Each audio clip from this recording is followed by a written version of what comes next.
Capital.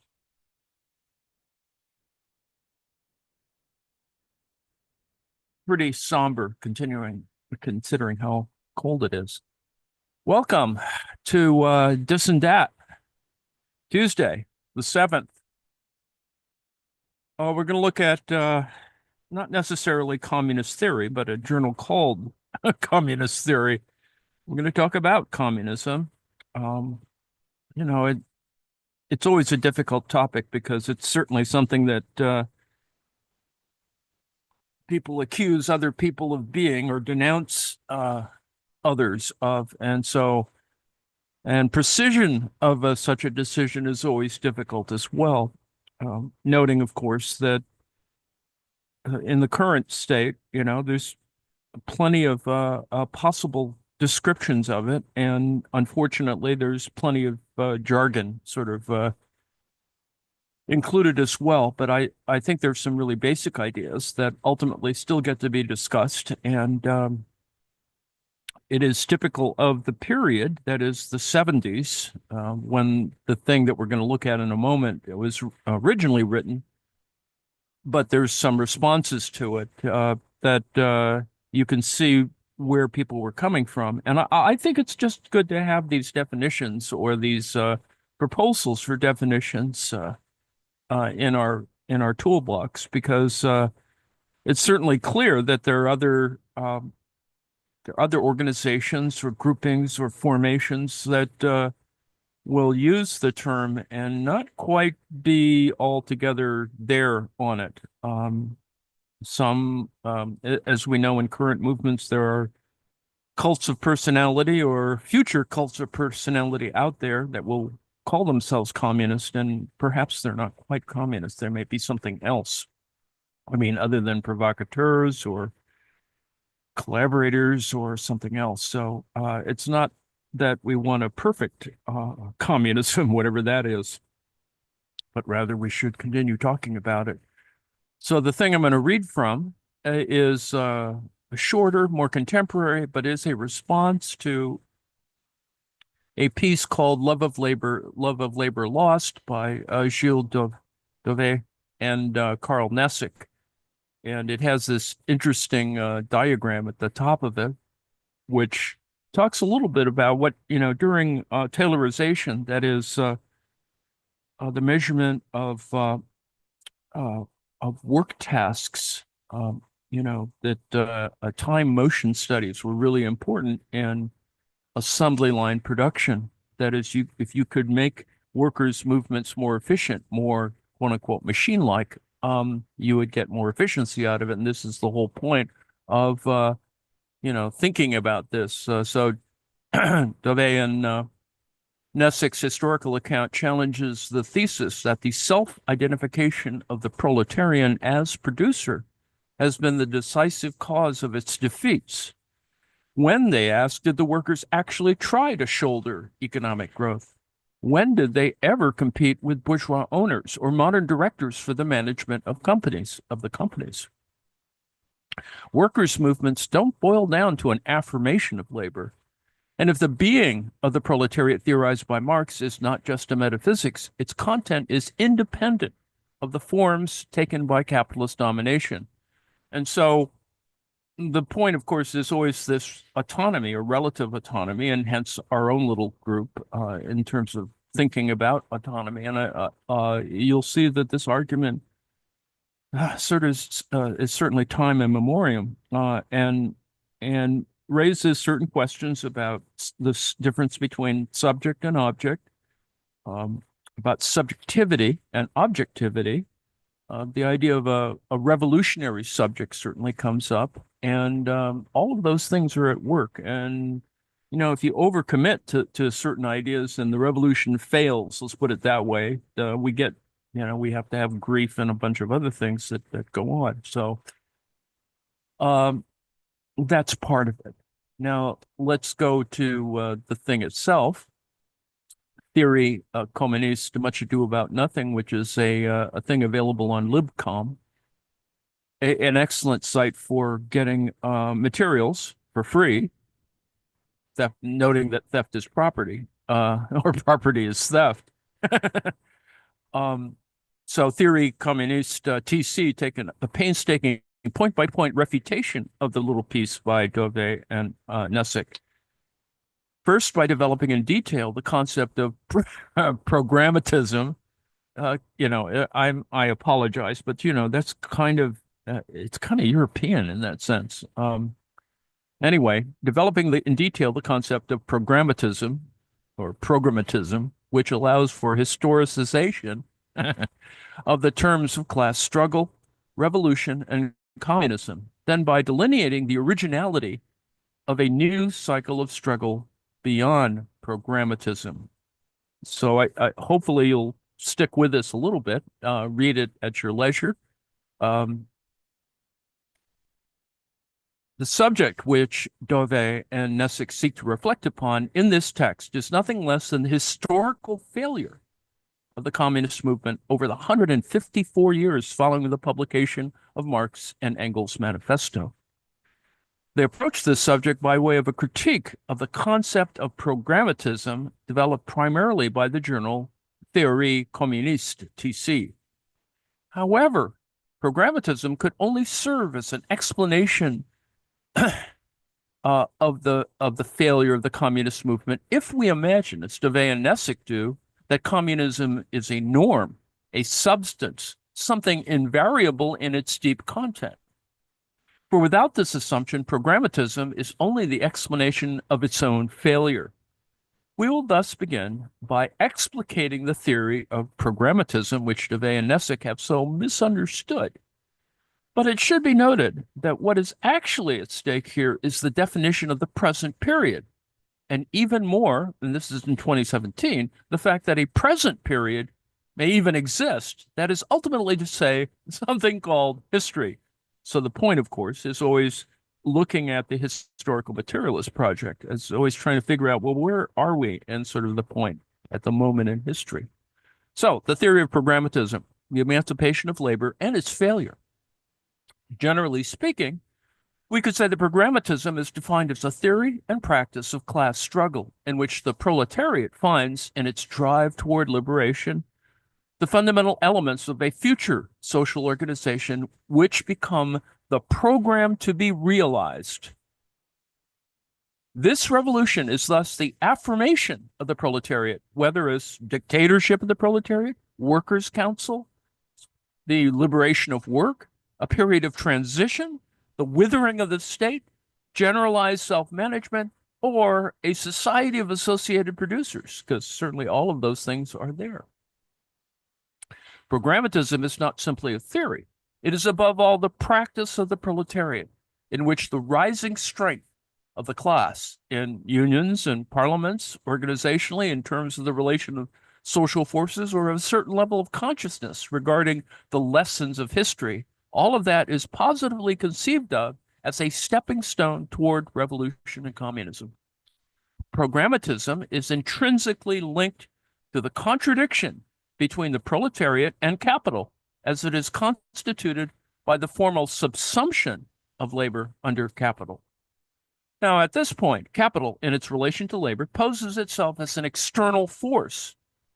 For the proletariat to liberate itself from capitalist domination is to turn labor into the basis of social relations among all individuals, to liberate productive labor, take up the means of production, and abolish the anarchy of capitalism and private property. The proletariat's liberation is to be founded in a mode of production based upon abstract labor, i.e. upon value. That encompasses, that's what capital is talking about. That's kind of what the manifesto points toward. The revolutionary process of the affirmation of the class is twofold. It is, on the one hand, conceived of as the rising strength of the proletariat in the capitalist mode of production, and, on the other hand, its affirmation as a particular class, and thus the preservation of its autonomy. In the necessity of its own mediations, that is, in the form of parties, unions, cooperative societies, parliaments, the revolution as autonomous affirmation of the class as a particular existence for itself in relation to capital loses its way. The revolution loses its way, not so much in relation to revolution per se, but in relation to this very affirmation. The proletariat's rising strength is confused with the development of capital and comes to contradict that which was nevertheless its own specific purpose. That is, its autonomous affirmation. In the revolutionary period after World War I, of which the communist lefts, plural, in their practice and theory are the substantial expression, the proletariat finds itself ambushed by a novel situation. In its autonomous affirmation, it confronts what it is in capital, what it has become, its own strength as a class, insofar as it is a class of the capitalist mode of production. The revolution, as affirmation of the class, confronts its own failure, because the counter-revolution is intrinsically linked to this affirmation in its very motivations, and not because there was any error or because it was impossible in terms of some ahistorical definition of the revolution. From this point on, the workers' parties become the content of the counter-revolution closest to the revolution. And let me break here for a second and say, well, that's why the Republicans kept on talking about commies for the last 10 years, even though there weren't any commies. It's just so weird. And of course, woke has become synonymous with that. It's just woke is about affirmation. And they pose this in the most abstract terms to resist and to attack in a reactionary way. Anyway, back to the text. With the transition of capital to a period of real subsumption of labor at the end of the 19th and the beginning of the 20th century, the rising strength of the class, in which labor presents itself as the essence of capital, is confused with the development of capital itself. All the organizations which formalize this rising strength are able from the First World War onward to present themselves as the managers of capital. They become, as such, the most acute form of the counter-revolution. In the years after 1917, in the years after 1917, revolution is still an affirmation of the class, and the proletariat seeks to liberate against capital its social strength, which exists in capital, a social strength on which it bases its organization and founds its revolutionary practice. The very situation which gave it the capacity to engage in the broad affirmation underlying the revolutionary elan of the post-war period became its limit. The specificity of this period in relation to classical programmatism represented by pre-1914 social democracy resides in the fact that the autonomous affirmation of the class against capital entered into contradiction with its rising strength within capital. At the same time, this affirmation found its raison d'etre and its foundation in this integration. What the class is in the capitalist mode of production is the negation of its own autonomy, whilst at the same time being the reason and power behind its drive for autonomous affirmation. The counter-revolutions are administered by the workers' organizations. The impetuous history between the wars, from the Russian Revolution to the Spanish Civil War, is that of the liquidation of this question. Lest you think that that's unimportant, there was,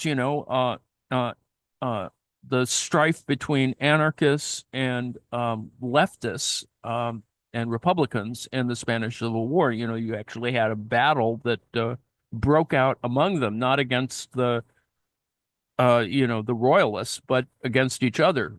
And in fact, that's one of those things you go, well, why are they fighting against each other? They're already losing against the fascists. So anyway, the concept of programmatism historicizes the terms of class struggle, revolution, and communism. This enables us to understand class struggle and revolution in their real historical characteristics and not in relation to a norm, to overcome the opposition which is made between revolution, communism, and its conditions, those famous conditions which are never ripe, to abandon the dichotomy between a proletariat always revolutionary in its substance, revolutionary in fact, as the subsequent period understands the term, and a revolution which it never produces, to construct the diverse elements of an epoch as a totality, producing its own internal connections at the same time as its diversities and conflicts. That is, for example, between Marx and Bakunin, Luxemburg and Bernstein, etc. And finally, to avoid ending up with a revolutionary being of the proletariat whose every manifestation results in a restructuring of capital. One can always search out evidence to the contrary in isolated actions and events which appear at first sight to oppose themselves to the general movement and seek to detach such moments from the movement and consider them in isolation. In this way, Dove and Nessick only show how the incomparably larger part of the movement contradicts their affirmations. By failing to integrate these moments into a totality, they limit themselves to opposing isolated activities to each other without grasping their unity. With the real subsumption of labor under capital, the defining characteristic of which is the extraction of relative surplus value, that which disappears is everything which allowed the proletarian condition to be turned against capital. This is the decomposition of programmatism from the 20s to the end of the 70s, that is, from the 1920s to the end of the 1970s. This decomposition is not an exhaustion of the previous period, but a new structure and a new cycle of struggle. The basis of the decomposition of programmatism as a historical period is the existence of a worker's identity stabilized in the aftermath of the Second World War. A worker's identity confirmed in the reproduction of capital, labor legitimized as the rival of capital within the capitalist mode of production. This worker's identity is founded on all the characteristics of the immediate process of production, that is, assembly line work, cooperation, the collective worker, the continuity of the process of production, subcontracting, the segmentation of labor power. And all those, it's founded on the characteristics of the immediate process of production and all those of reproduction, that is, work, unemployment, training, and welfare. As such, it is an identity founded on all the elements which make of the class a determination of the reproduction of capital itself, that is, public services, the national delimitation of accumulation, creeping inflation, and the sharing of productivity gains. All these elements which position the proletariat socially and politically as a national interlocutor formed a worker's identity which challenged the hegemonic control and management of the whole of society. This worker's identity, which constituted the workers' movement and structured class struggle, even integrating really existing socialism within the social division of accumulation, within the global division of accumulation, rested on the contradiction between, on the one hand, the creation and development of labor power put to work by capital in an increasingly collective and social manner, and on the other, the increasingly limited forms of appropriation by capital of this labor power in the immediate process of production and reproduction. This is the conflictual situation which developed as workers' identity, an identity which found its distinction and its immediate modalities of recognition, that is, its confirmation, in the large factory, in the dichotomy between employment and unemployment, work and training, in the submission of the labor process to the collectivity of workers, in the link between wages growth and productivity on a national level, in the institutional representations that all this imply, as much as in the factory as at the level of the state, and last but not least, in the social and cultural legitimacy and pride in being a worker. There was a self-presupposition of capital in accordance with the concept of capital, but the contradiction between the proletariat and capital couldn't situate itself at this level. Insofar as this self-presupposition, there was a production and a confirmation of workers' identity through which the class struggle structured itself as the workers' movement. The decomposition of programmatism contains the increasingly obvious impossibility of conceiving the revolution as a growing over of that which the proletariat is in capitalist society, of its rising power as a workers' movement. The process of revolution is practically and theoretically posed in terms of class autonomy, as so many ruptures with its integration and of the defense of its reproduction. self-organization and autonomy become the revolution to such an extent that the form suffices for the content. Self-organization, strong unions, and the workers' movement all appeared in the same world of the revolution as affirmation of the class. The affirmation of the truly revolutionary being of the class, which manifests itself in autonomy, could not have the slightest basis in reality if it weren't for the good, de-alienated side of the world, side of this world, which was experienced as a strong workers' movement framing the class. Self-organization entails the self-organization of struggle, thus the self-organization of producers. In a word, liberated labor. In another word, value. This cycle of struggle culminated between the end of the 1960s and the first half of the 1970s. Practically and theoretically, autonomy was unleashed in every possible manner, from self-organized unions to insurrectionary autonomy.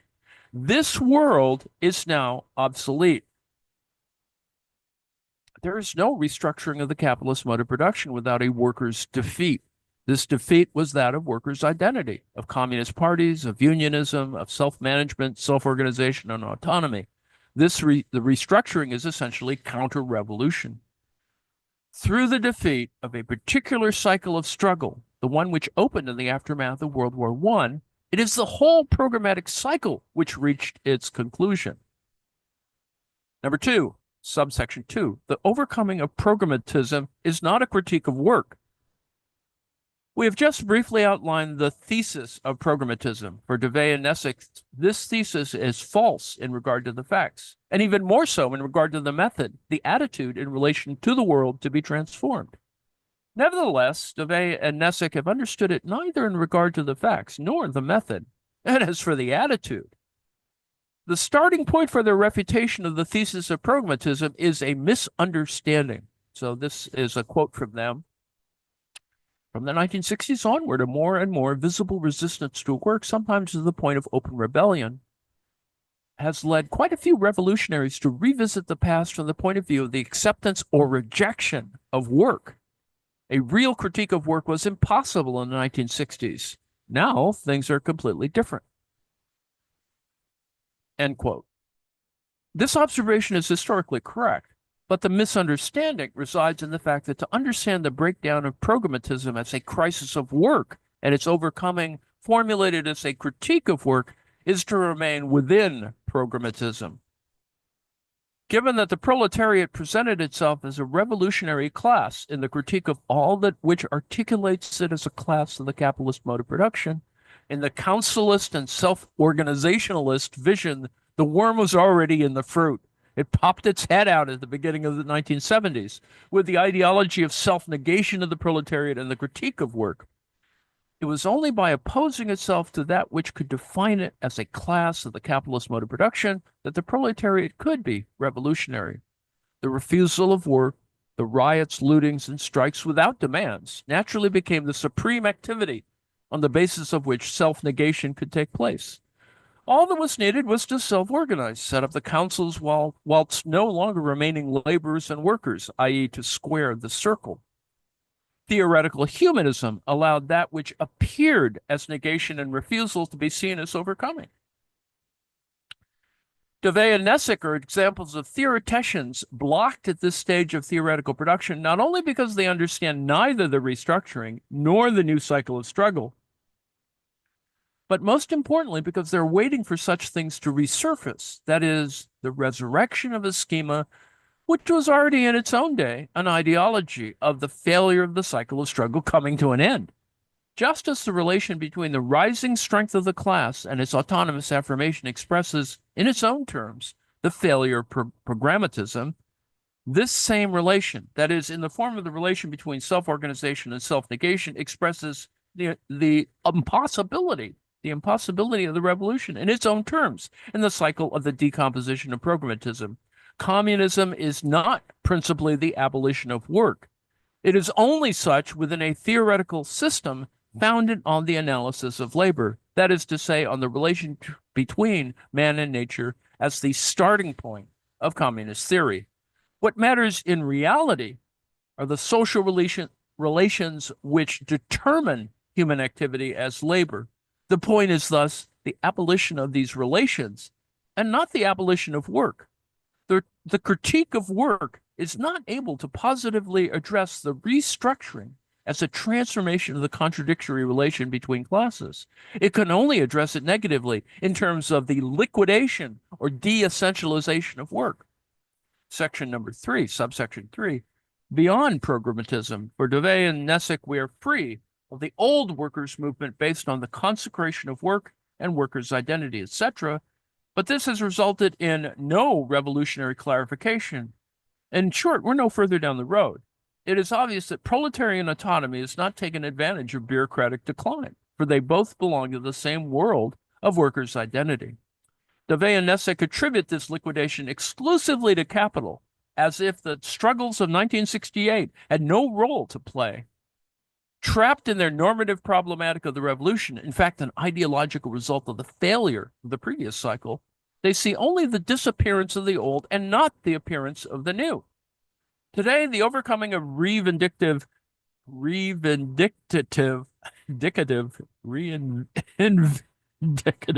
struggles as revolutionary struggle, i.e., as communization, is presaged whenever in these struggles it is its own existence as a class that the proletariat confronts.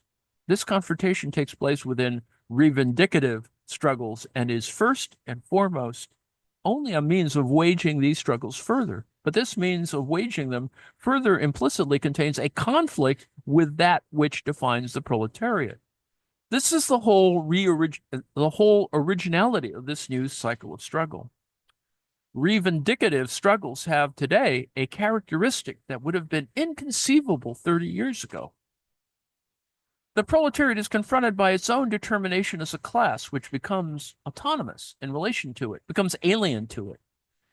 The objectifications in capital of the unity of the class have become palpable in the multiplication of collectives and the recurrence of discontinuous strikes. The strikes of spring 2003 in France, the strike of the English postman. When it appears that autonomy and self-organization are no longer the perspective of anything, as with the transport strike in Italy or that of the workers at Fiat Melfi, it is precisely that the dynamic of this cycle is constituted, and the overcoming of reivindicative struggles is presaged through a tension within reivindicative struggles themselves. To put unemployment and precarity at the heart of the wage relation today, to define clandestinity, that is documented black market work as the general situation of labor power, to pose, as in the direct action movement, the social immediacy of individuals as the already existing foundation of the opposition to capital, even if this opposition describes the whole limit of this movement, to lead suicidal struggles like those of Calitex and others of spring and summer of 2000, to refer class unity back to an objectivity constituted by capital, as in all the collectives and discontinuous strikes, to target all that defines us, all that we are, as in the riots in the French suburbs of 2005, defining in the extension of reivindicative struggles, the questioning of reivindication itself, as in the struggles against the CPE, are contents of all of these particular struggles which determine the dynamic of this cycle within and through these struggles. The revolutionary dynamic of this cycle of struggle, which consists in the class producing and confronting in capital its own existence, that is to say, putting itself in question as a class, appears in the majority of struggles today. This dynamic has its intrinsic limit in that which defines it as a dynamic, that is, action as a class. In Argentina, in the productive activities which were developed principally within the Picotero movement, something occurred which was at first glance disconcerting. Autonomy appeared clearly for what it is, the management and reproduction by the working class of its situation in capital. The defenders of revolutionary autonomy would say that this is due to the fact that it didn't triumph, although its triumph is precisely there. But at the moment within productive activity, when autonomy appeared as it is, everything on which autonomy and self-organization are founded was upset. The proletariat cannot find in itself the capacity to create other inter-individual relations. We deliberately do not speak of social relations without overturning and negating what it is in this society. That is to say, without entering into contradiction with autonomy and its dynamic. In the way that these productive activities were put into place, in the effective modalities of their realization, and the conflicts between self-organized sectors, the determinations of the proletariat as a class of the society, that is, property exchange, division of labor, were effectively upset. Self-organization was not superseded in Argentina, but the social struggles pointed beyond themselves to such a supersession. It is in this way that the revolution becomes credible as communization. The generalization of the movement was suspended, its continuation conditioned on the ability of every fraction of the proletariat to overcome its own situation, that is to say, the self-organization of its situation. To act as a class today means, on the one hand, to no longer have a horizon anything other than capital and the categories of its reproduction, and on the other, for the same reason, to be in contradiction with one's own reproduction as a class, to put itself into question. These are the two faces of the same action as a class. This conflict, this divergence in the action of the class to reproduce itself as a class of this mode of production, to put itself into question, exists in the course of the majority of conflicts. To act as a class is the limit of the action of the proletariat as a class. This contradiction will be a practical question in need of resolution. A question much more difficult, risky, and conflict-laden than the limits of programmatism. Revolutionary activity is the rupture and overcoming that Duvay and Nessick are looking for, but a produced rupture and overcoming. It has nothing to do with the immediate and, above all, presuppositionless transformation of the paterfamilias into a revolutionary romanticism. The alliance between the autonomy of the proletariat and the negation of classes, the worker and man, which is an emergent ideology from a particular historical situation, that of 1968, May 1968, and its failure, has been presented by Duvay and Nessick as the invariant substance of a tension within the proletariat between the submission to work and the critique of work. Their essentialist and invariant problematic of the proletariat and communism prevents them from having a historical conception of revolution and communism. The concept of programmatism is the basis of such a conception that they declare false in regard to the facts, and even more so in regard to the method. Section 2, false in regard to the facts. Duvay and Nessick make 7 objections to the concept of programmatism. Number 1, the workers did not support a utopia where labor would be king, for otherwise, how do we account for the frequent demand to work less? The workers couldn't have had the liberation of labor as their perspective because they didn't really want to work more for the boss. The argument is simply dumbfounding. Duvay and Nessick don't understand the affirmation of labor as the liberation of labor, that is to say, the abolition of its situation of subordination. The liberation of labor is precisely the reverse of wanting to work more for less money for the boss. It is precisely not to consider wage labor as a positive reality, but as that which is to be abolished. This objection wouldn't be worth citing if we didn't find it repeated in inverted form in the ideology of the quote-unquote social bond or quote-unquote adhesion, which is supposed to be one of the terms of the tension within the being of the proletariat. Number 2, the liberation of labor is the product of the organization of the workers' movement and not of the workers themselves. This is, Duvay and Nessick. This is passing a little rapidly over the fact that the workers themselves had founded these organizations and adhered to them in sometimes massive numbers. Besides, it was indeed the workers, even if to defend their existence as workers. How else could it be when one sets up workers' councils, that is, as workers created councils, Soviets occasionally experimented with self-management, took control of factories, participated in factory committees, set up cooperatives, and founded organizations, parties, and unions, which had the dictatorship of the proletariat and the liberation of labor as their program.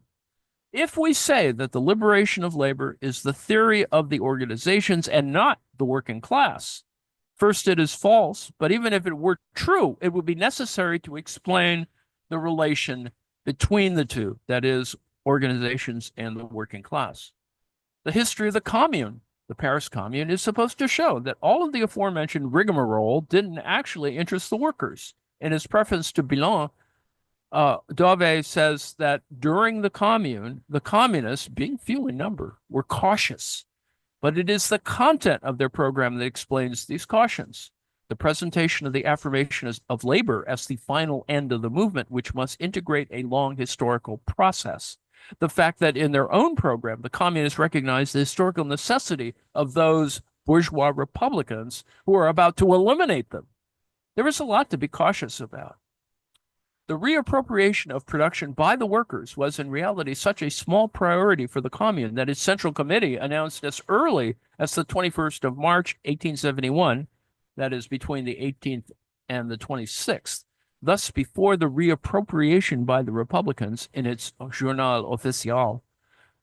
The workmen, quote, the workmen who produce everything and enjoy nothing, who suffer from misery in the midst of their accumulated products, the fruit of their work and their sweat, shall they never be allowed to work for their emancipation? Unquote. Commenting on this citation, Marx writes, quote, it's proclaimed as a war of labor upon the monopolists of the means of labor upon capital, unquote. And a bit further, what the Commune wants is the social property, which makes property the attribute of labor, unquote. Leaving aside these overt calls for reappropriation, the number of enterprises and workshops taken over by the workers is far from being insignificant, nor was the system the Commune, the Paris Commune, employed of handing out contracts to the most socially progressive bid. In the end, it is the nature of the struggle for the liberation of work that explains the small number of measures of the kind Dauvet and Nessick are looking for. This struggle of the working class is molded by all the historical mediations of capitalist development. Marx attacks the, quote, patronizing friends of the working class, unquote, who congratulate themselves that, quote, after all, workmen are rational men and whenever in power, always resolutely turn their back upon socialist enterprises. They do, in fact, neither try to establish in Paris a phalanstère nor an Icari.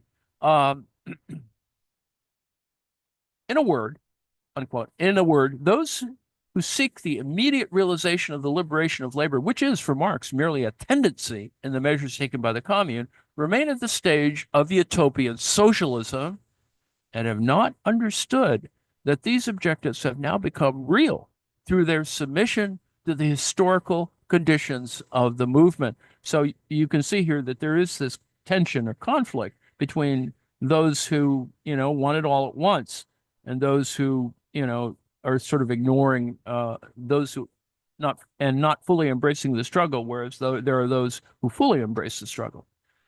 Although the working class did not expect miracles from the Paris Commune, this working class knew that to work out their own emancipation, they would have to pass through long struggles, a series of historical processes, in order for them to be recognized as, quote, the only class capable of social initiative, unquote, and recognized as such by the middle class, which was supposed to line up with the Commune on the side of the workers.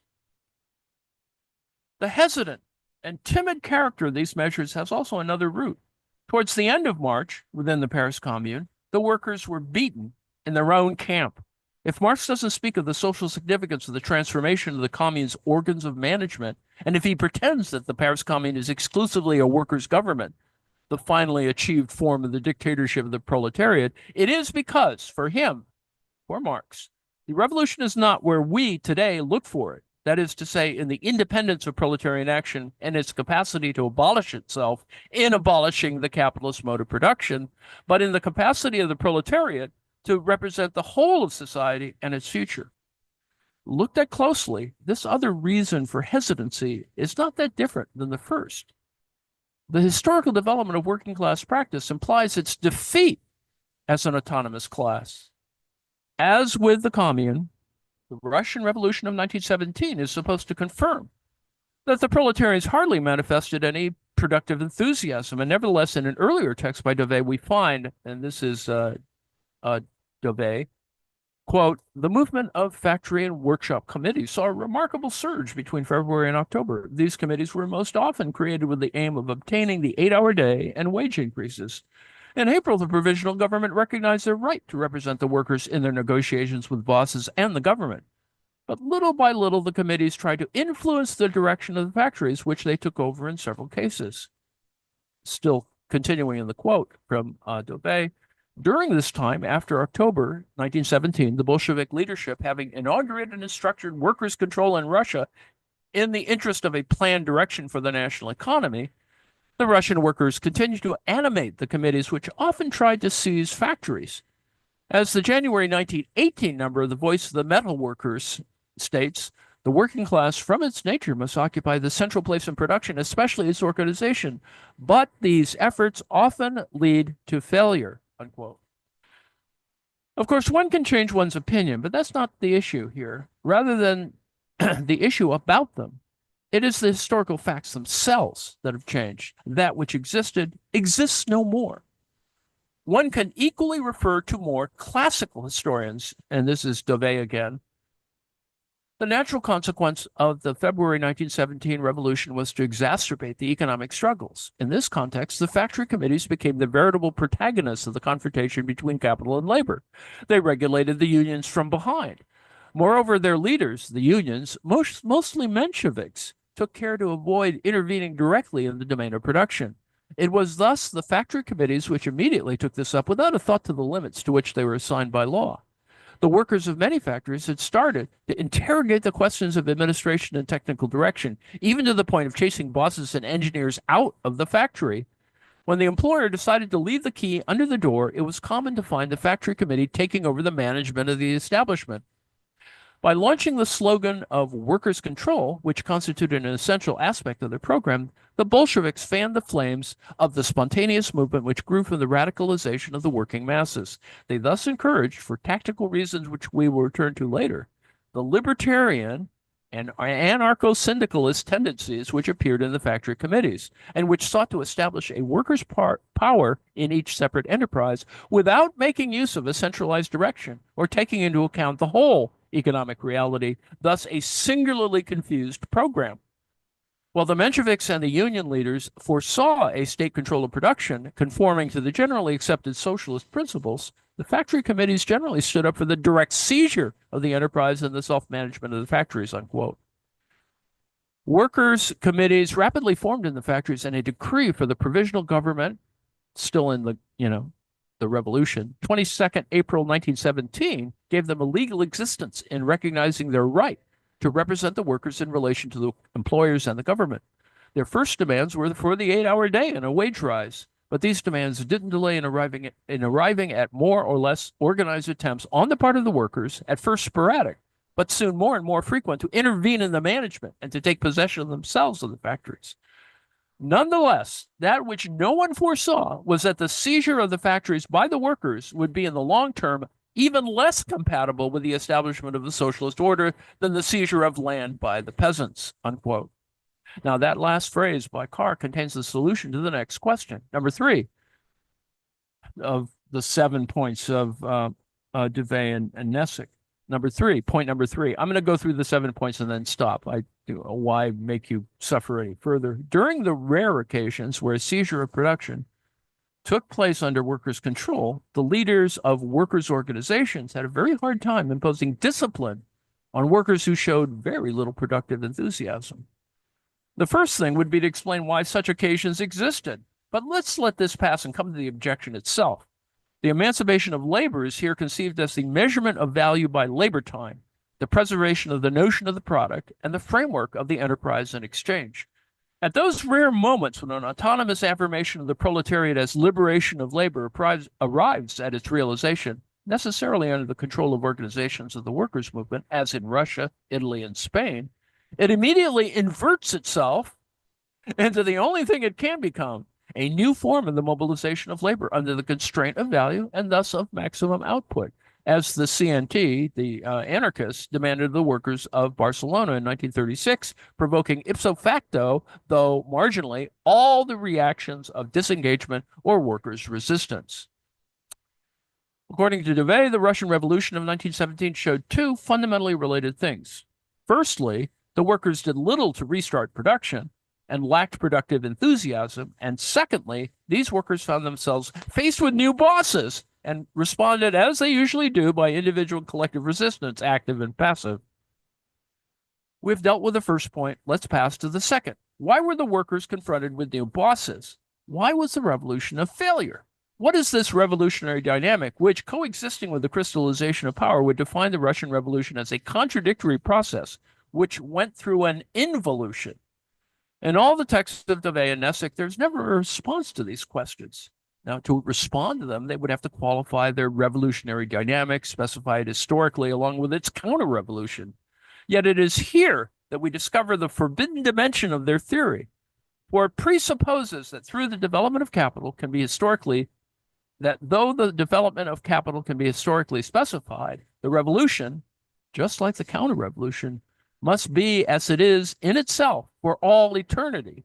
This hiatus prevents them from arriving at any synthesis. David and Nessick don't want to see the self-management and seizure of the factories in the ascendant phase of the Russian Revolution, that is February to October 1917. They don't completely deny the facts, but class them in the range of activities subject to necessity, that is poverty. In their conception, given that the revolution must by definition be free, that which arises from necessity cannot be revolutionary. Thus, there was never any revolutionary emancipation of labor, because everything that could be seen as close to it, in fact, depends on the sordid activity of the necessity. What would be the worth of a revolution into which we were pushed against our wills? Asked David and Nessick in an earlier text. There is a revolutionary elan, a revolutionary dynamic, but these must remain undefined. Everything else is necessity. To define them would be to see the essential relation between the revolution and the Bolshevik counter-revolution. It would be to define this failure of revolution in terms of its very nature as liberation of labor, in terms of seizing of production by the associated producers. In effect, it would mean having to deal with that which is described by Anweiler, Carr, Oberlin, and even David and Nessick themselves. These latter two, David and Nessick, report all the trouble that the Bolsheviks had in returning the factories to a state of order. In this way, they contradict their previous assertion about the infrequency of workers seizing factories and taking over the management of production. The Bolshevik counter-revolution finds its source and flows naturally, which doesn't mean without confrontation from the course of the workers' revolution. It is, as Trotsky said, the seizure of power by the whole of the proletariat and simultaneously workers' control initiated in the interest of a planned regulation of the national economy. If revolution is the control and management of the factories, the organization of their relations, the circulation and exchange of the products of labor, it has nothing to oppose to the state, to value, to the plan, and to a renewed capitalist management other than its rank and file Soviet democracy. That is to say, nothing, a pure form, or else resistance to the reimposition of work. Yet this is not without importance. The proletariat does not simply find itself once more in an ordinary capitalist enterprise. Its refusal of work is situated at the heart of programmatism. In its manifestation of what, on its own terms, is an internal contradiction and impossibility of the programmatic revolution, the refusal of reimposed work anticipates that which will spell the death of programmatism at the end of the 1960s. In the most general sense, in its internal contradiction and the practical process of its own impossibility, programmatism produces the terms of its overcoming. It is through all that which practically and theoretically exists for us today as this impossibility that we can relate ourselves to the history of past struggles and to the continuity of theoretical production. We don't attribute to these struggles and theoretical productions the consciousness or the possibility to see another perspective, because we can only relate to them through the mediation of a restructuring of the capitalist mode of production, which was their defeat. We don't relate to these elements genealogically, but reproduce them in a problematic, constituting a new paradigm of the contradiction between proletariat and capital. It is true that there was never any scope for workers' capitalism, but that simply means that there was scope for a capitalist counter-revolution articulated within a workers' revolution based on the seizing of factories, liberating labor, and erecting the proletariat as ruling class. A counter-revolution that was able to turn the latter's content back against it. If the proletarians didn't come up with an alternative to Bolshevik policy, it is because Bolshevik policy was the accomplishment against them of their revolution. Just as in Spain against the CNT, the UGT, or the POUM, the workers have nothing to oppose to the management of enterprises by their organizations because the program that they apply is their own. The revolution as affirmation of the class implacably transforms into the management of capital, smoothly reverts into the counter-revolution to which it provides its own content. Faced with this an elucidable reversal of their own movement, overseen by their own organizations, the workers are thrown back to resisting work. The revolutionist affirmation of the class finds itself confronted by a counter-revolution which has for its content that which justified the revolution itself, the rising power of the class in the capitalist mode of production, its recognition and integration in the reproduction of the capitalist mode of production. We could even call it the dictatorship of the proletariat. We can only agree with Deve and Nessick when they say that, when they write that, the Russian revolutionary crisis shows that as long as capital reigns, labor can't be liberated and must be imposed on the wage earners. And yet the social and historical mechanism of this dynamic must be made clear. The liberation of labor is impossible because it calls forth its own counter-revolution as capitalist organization of work. Deve and Nessick dispel the problem, saying no revolution ever presented itself as such, except in the program of the organizations. We've very briefly seen that this is false. Being unable to explain by what mechanism this impossibility imposes itself, they prefer to say that things didn't happen. Anyone can proclaim that in 1917 to 1921, the alternative was between abolishing wage labor or perpetuating exploitation with no possible third option. It's a nice phrase, but it expresses absolutely nothing. It says nothing about the period of revolutionary crisis, in the sense that nobody, not a single social movement, posed such an opposition other than as the liberation of labor and the opening of a period of transition. The radical alternative, as Deve and Nessick presented, just simply didn't exist. In Italy, as in Russia, being unable to explain what happened, Deve and Nessick decided that nothing happened. For the whole period, one must start from two principal facts. There was a powerful organized workers' movement, which, number two, had as a program the affirmation and emancipation of labor, that is, the workers creating factory councils, etc. These two major elements define the period's content. Faced with the reversal that they suffer, the workers are disarmed in the sense that that which is taken over by the organizations is in fact the perspective now turned against them, and that they themselves advance from their own ranks. It's difficult to regard the articles and reports of Malatesta on the situation in Italy as merely a series of militant lies. On the 28th of June, 1922, in Umanità Nova, Malatesta writes, the metal workers started the movement over the question of wages. It turned out to be a strike of a new kind. Instead of abandoning the factories, they stayed in them without working, guarding them night and day against any lockout. But we were in 1920. All of proletarian Italy was trembling with revolutionary fever, and the movement rapidly changed character. The workers thought it was the moment to definitively take over the means of destruction. They armed themselves for defense, transformed numerous factories into veritable fortresses, and began to organize production for themselves, unquote. In Italy, once more, it is the revolutionary perspective of emancipation, of seizing the factories, which allowed the state and the bourgeoisie to retake control of the situation with the violent intervention of the fascists. The number of occupations declined after the 25th of September 1920 with the signing of the accord between Aragona, chief of the CGL, and the government of Giolitti. The famous, quote, the famous decree on the control of the factories is a joke because it gives birth to a new band of bureaucrats who, although they come from your ranks, will not defend your interests, but only their position because they seek to combine your interests with those of the bourgeoisie, which is try to set a wolf to tend a goat. In Umanità Nova of the 10th of September 1920, under the title To the Metal Workers, Malatesta writes, enter into relations between factories and with the railway workers for the provision of raw materials, come to agreements with cooperatives and with the people, sell and exchange your products without dealing with ex-bosses, unquote. Now, sell and exchange your products.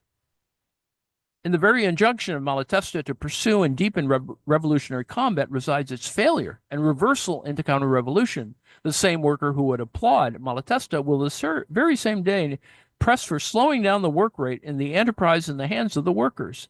to take over the factories, emancipate productive labor, to make labor time the measure of exchange, is capital, is value.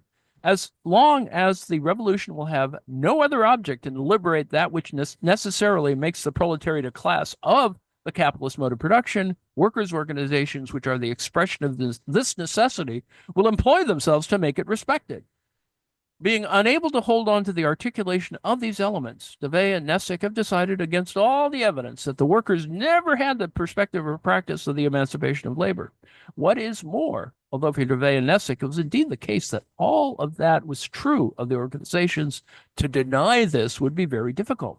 It's still necessary to explain who could have put such ideas into the heads of the organizations.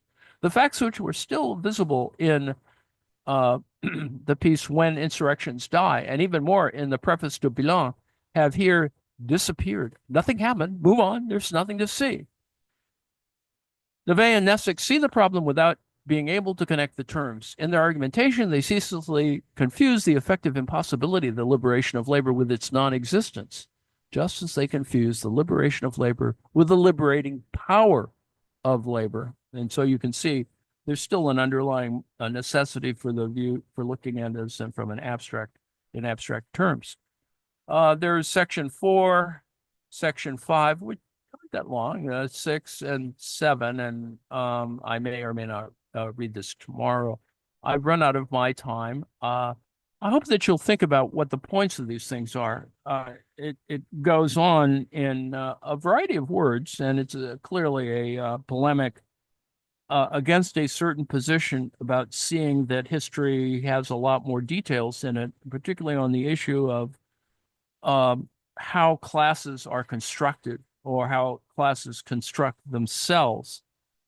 And of course, you can see that the real history, the actual history, is much more problematic. That is, purging the Mensheviks, the Bolsheviks, purging the Mensheviks, setting down what were legitimate or interesting anyway, radical class interests, repressing the anarchists and all that kind of stuff, that in order to have a Soviet really existing socialism. And so all of that is there, and it is argued at various levels and worth chatting about. I've added onto that a piece by Theory Communist, which is even more theoretical, but historically addresses some of these same kinds of questions about, well, what is it? How is it that we can get past these contradictions? And how is it that we can explain, this kind of churning of the process and, confronting one of the real problems discussed, from the 60s through the 70s, through the 80s, the question of, if you achieve socialism, are you simply just putting new bosses in place? What is, have we really structurally changed? Are we really proceeding towards a actual shift in the mode of production, or rather just simply continuing it? So yes, there's a lot of yammering here, and I won't continue doing it. I do hope you'll find this interesting enough to pursue. And yes, meet the new boss, same as the old boss. And I mean, this is being critiqued here. That is, some people think that if you reorganize it and put the workers in control, there won't be structurally the same issues. And that's the problem, is that if you've already structured a way of work that has not been fully reconceived, you're probably going to fall back into this inertia on this. I hope that you'll get a sense of that in the reading at the top of the hour, because it is the same kind of urban kind of world that existed in the late 19th century in Paris. I guess we're going to look at Van Gogh's Café Terrace at night. It's a really nice little thing. Baudelaire's poems, particularly his prose poem on the Eyes of the Poor, and a more contemporary song, which sort of identifies some of the same stuff. So that's all very exciting, and we will see that in how we uh, come into conflict with certain ideas. How is that we can actually get a revolution? Um, Anna mentions Republicans also talk about the harms of the Green New Deal. They certainly say that, and defunding the police. It is so short-sighted, but also necessary for certain class functions to, I mean, and you can see the contradictions all there. I mean, if you one of the things that Axios identifies as one of the first efforts of Trump on his first day in office will be to, what is it, uh, release or and redeploy the border patrollers. It's like one little thing, and I'm going, what does that mean? Um, and so there will be, I think there are going to be issues in a couple of weeks, a couple of stunts, if nothing else, in that context. So anyway, that's just my opinion. So I assume there may be no interventions, brickbats, um, denunciations at all. No, And thanks, Ann. No, I have a comment, or please. probably not a question. Uh, so occasionally we do hear of worker-owned companies, or Of course. I guess there would be. I don't know if they call it cooperatives or just worker-owned enterprises. And there's a big one down the road here. It's a big brewery, and you don't hear much about it. I mean, it just seems to chug along just fine. Um, how they avoid these problems. Well, it's not Um, privileged in so terms of the economy, right? You don't have special incentives for cooperatives in the context of financing. Let's put it that way. Yeah, I mean, they're right. all of, Well, our friend Richard Wolf has an organization for transferring ownership yeah, from to the workers, indeed. from the founder to the workers. Indeed. So It doesn't mean that we aren't doing that. People aren't trying to do this, but I would say that all of the levers of power have not helping. been designed to help this happen. Which, it I think it will change when we see more socialized stuff. Um, Hawaii, I think, has a full universal health care, at least for, itself as an island. Similarly, they're moving in that direction in California, although however badly relative to corporations. Um, uh, so I think that you can have the changes can be made nationally if you certain regions literally seize or reorganize themselves. I think it could happen, but it hasn't happened in my lifetime. Um, I mean, it's just glacial at its and in terms of its movement, and we can see this even in countries which have had more major upheavals. Um, I mean, you can argue that Germany, because it has worker participation and managerial operations, that they're better that workers are better represented. On the other hand, you still have at the state level, in the midst of a war in Ukraine, the Social Democrats making deals with the Russians, sort of here and there, and that's problematic. At the same time, of course, slowly transferring munitions to the Ukrainians, which they should have been doing at much more massive rates in the front end, because we would have probably been driven closer to peace if had they been more proactive. But I digress. Anyone else? Questions?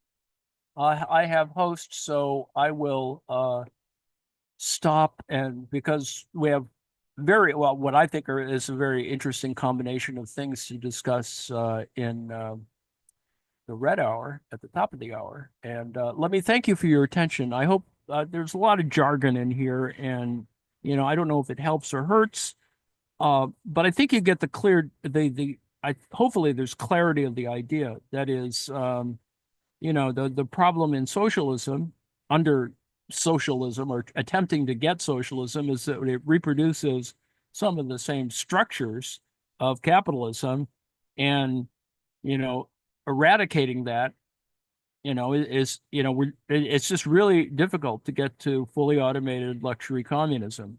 It we can only develop polemics about it because it's a little too utopian at the moment, but I don't think it is. I mean, I think if you really are committed to it, I think things can change, and we can see that things have moved back and forth. Certainly, the counter-revolution, which is coming into power in the U.S., um, is doing exactly that. They're unwinding all of the things that were moving towards more socialized, as it were, kind of organization that actually made things better for more people. Now, the fact is, we shouldn't just sort of accept it like it as it is. And in fact, of course, the Green New Deal pointed towards an entire reorganization of, well, a significant reorganization of various major industries and infrastructure, and had it, if you really follow it from its original point of view, because it wasn't simply about retraining programs and this and that, but it was about a restructuring of the ultimately, and not fully explicated in the Green New Deal document, but it was pretty clear that it was pointing towards a